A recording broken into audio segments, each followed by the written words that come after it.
Okay guys, good morning. Welcome to our discussion. Okay, ang discussion nito is about graphs. Okay, ito ay mga simple but teknikado. Okay, so madali lang yan sagutin yung graphs. Ito yung pinakamadaling sagutan sa APS topic kapag nagsasagot kayo.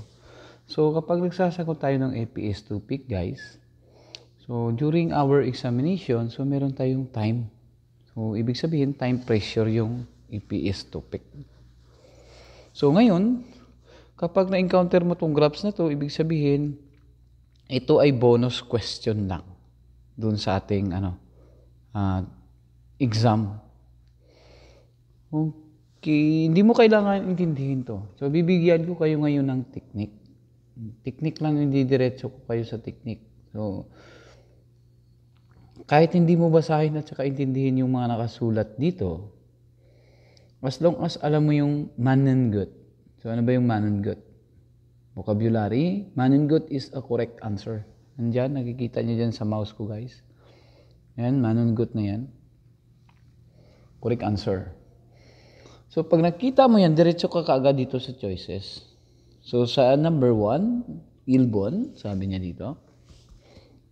한국 회사에서 일하려고 배운다는 응답이 길쭉습니다. So kapag marami kang vocabs, alam mo na to. So ano ba yung GL? The most or the best? Chukta. So chukta is pinakamaliit. Okay. Chuksumnida. Okay? So ngayon, pag nakita mo yan, hanapin mo kaagad dito.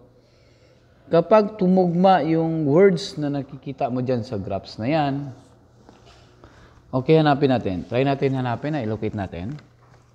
Okay, GL Chuksunda. Ang nakalagay dito, si Hangugin Chingo Sagweke. Hanapin natin. So, yung nakalagay is si Wesa, Hanguk Wesa. So, mali. Ibig sabihin, hindi siya yung tamang statement. Kasi hinahanap natin at dito ngayon is yung manenggot or yung correct statement. Okay, number 2. Tubonchero. So, tubonchero, mansun nila. Pangalawa daw sa pinaka. Tubonje, so ibig sabihin, tubonje, pangalawa. Mansum nila, marami. So, ibig sabihin, pangalawa sa pinakamarami. Hanapin natin. Si Hanguk Wesa. So, yung nakalagay dito is si Durama Ehe. Okay? So, mali na naman. So, hinahanap natin dito guys is yung tamang statement. Okay?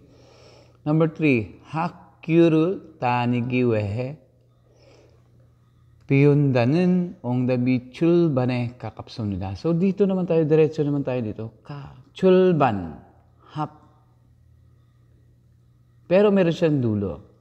Kakapda. To be near. Okay? Kakapsunida. Malapit daw siya sa hap. So, nandito si tihag-tihagon ipak. Okay. Tingnan natin di. Hakyo. So, Hakyo is school. Tihagon is university. Ipak is admission. So, tumugma. Hakyo, university, school pa rin. Okay, siya yung pinakatamang explanation. Kasi malapit sa hap, 48%. So, para sa akin, tama yung number 3. Diretso na lang tayo dito. So, sa dulo naman, sabi niya, Kadyang Mansunda, pinakamarami.